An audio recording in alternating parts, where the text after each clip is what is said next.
Pozdrav youtuberi, danas ću vam pokazati kako da dobijete dosta subscribera na vašem YouTube kanalu.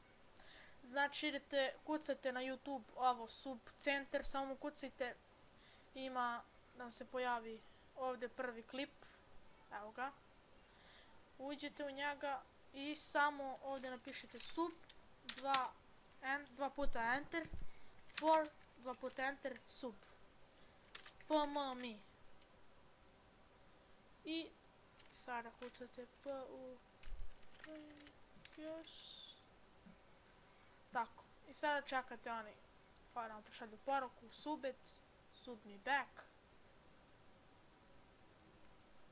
Sada čekamo. Vidite koliko to ljudi u sekundu. Pre 24 sekundi ovaj napisao like for like. Ovo sub center. Evo ovaj super napisao. Evo refreshem, ja sam ne stao već 100%. Nisam. Opa Đorđe. Sub opet. Evo ga onako. A on se prijavio. I ja tako radim svaki dan. I zarađujem dosta subscribera.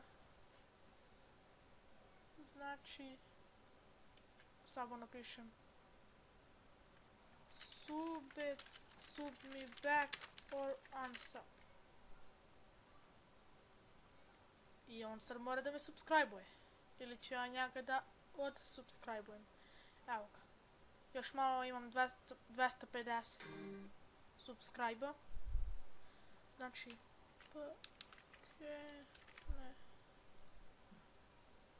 evo ga. I to je to od mene. Danas ste nešto naučili. Vidimo se.